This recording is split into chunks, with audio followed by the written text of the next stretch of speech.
कहानी शुरू होती है उत्तर प्रदेश की राजनीति से। उत्तर प्रदेश जो न सिर्फ भारत की सबसे बड़ी आबादी वाला राज्य है, बल्कि पूरे देश की राजनीति की दिशा तय करने वाला प्रदेश भी माना जाता है। यहाँ का हर चुनाव, हर राजनीतिक समीकरण और हर बड़ा फैसला दिल्ली की सत्ता तक असर डालता है। इसी उत्तर प्रदेश में एक बार फिर से हलचल है, चर्चाएं हैं, बहसें हैं कि क्या बहुजन समाज पार्टी की सुप्रीमो मायावती एक बार फिर मुख्यमंत्री बन सकती हैं, और क्या यह संभव होगा भारतीय जनता पार्टी से गठबंधन करके। यह सवाल आज न सिर्फ यूपी बल्कि पूरे देश की राजनीति में गूंज रहा है। वीडियो आगे शुरू करने से पहले यदि आप भी मायावती के समर्थक हैं तो हमारे इस चैनल को सब्सक्राइब जरूर करें, ताकि आपको बहुजन समाज से जुड़ी खबरें तुरंत मिल सके। दोस्तों, उत्तर प्रदेश की राजनीति में मायावती का नाम ऐसा है जिसे नजरअंदाज करना आसान नहीं। 4 बार मुख्यमंत्री रह चुकी मायावती ने हमेशा राजनीति के पटल पर अपनी अलग पहचान बनाई है। उनका वोट बैंक, उनका अंदाज, उनकी रणनीति और उनकी छवि, ये सब उन्हें भीड़ से अलग खड़ा करते हैं। वहीं बीजेपी, जो उत्तर प्रदेश में लगातार 2 बार से सरकार चला रही है, अब 2027 के लिए नए समीकरणों की तलाश में है। भाजपा का फोकस यह है कि वह 2019 का चुनाव भी मजबूती से जीते और केंद्र में भी 2019 की सत्ता तक अपनी पकड़ बनाए रखे। ऐसे में अगर मायावती और भाजपा का गठबंधन होता है तो यह न सिर्फ एक ऐतिहासिक मोड़ होगा, बल्कि उत्तर प्रदेश की राजनीति में कई नए अध्याय भी खोलेगा। लोग कह रहे हैं कि राजनीति में कोई स्थायी दुश्मन या स्थायी दोस्त नहीं होता। आज का प्रतिद्वंदी कल का साथी बन सकता है और कल का साथी आज का प्रतिद्वंदी। यही राजनीति का असली खेल है।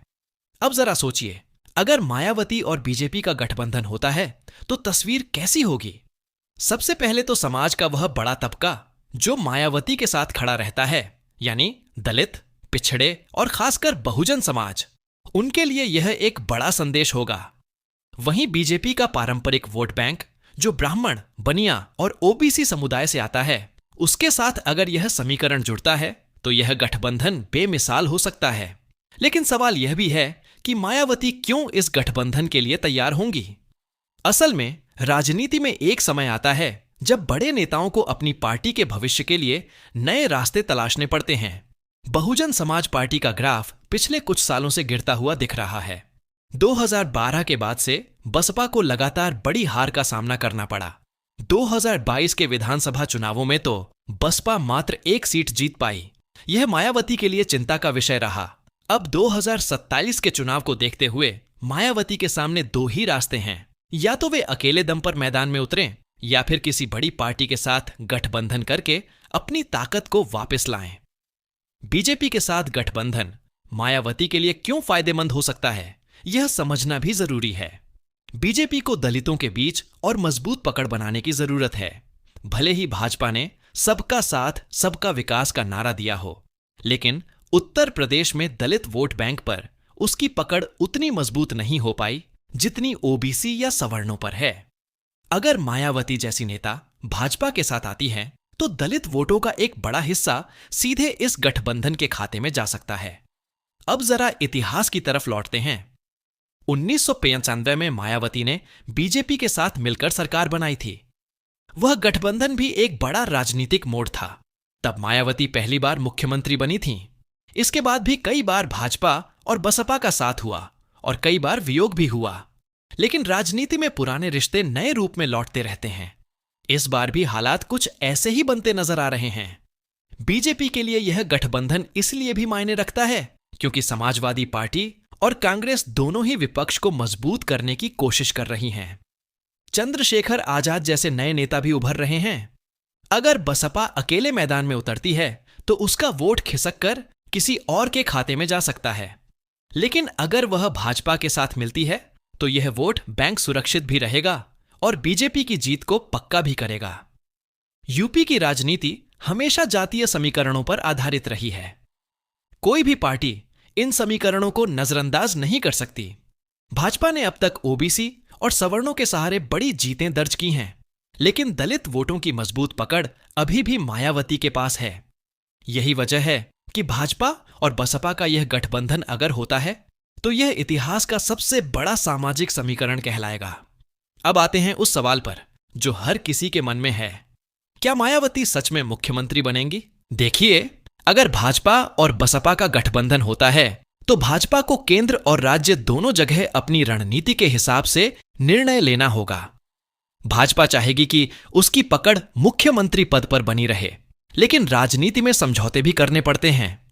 अगर मायावती को मुख्यमंत्री बनाया जाता है तो भाजपा को यह दलित समाज में एक बड़ा संदेश देने का मौका मिलेगा कि वह सच में सामाजिक न्याय की राजनीति कर रही है। दूसरी तरफ मायावती के लिए भी यह एक सुनहरा मौका होगा कि वे 5वीं बार मुख्यमंत्री बने। लंबे समय से सत्ता से बाहर रहने के बाद यह उनके लिए राजनीतिक पुनर्जन्म जैसा होगा। बसपा के कार्यकर्ताओं में भी नई जान आ जाएगी, लेकिन इस गठबंधन के साथ चुनौतियां भी कम नहीं हैं। भाजपा और बसपा की विचारधाराएं काफी अलग रही हैं। भाजपा हिंदुत्व की राजनीति करती है, जबकि बसपा का फोकस हमेशा बहुजन समाज, दलित पिछड़े और सामाजिक न्याय पर रहा है। इन दोनों को एक मंच पर लाना आसान नहीं होगा, लेकिन राजनीति में असंभव कुछ भी नहीं है।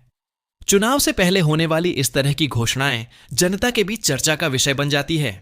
मीडिया चैनल, अखबार और सोशल मीडिया पर लोग इस पर बहस करते नजर आते हैं। कोई कहता है यह गठबंधन स्थायी नहीं चलेगा, तो कोई कहता है कि यह उत्तर प्रदेश की राजनीति का मास्टर स्ट्रोक साबित होगा।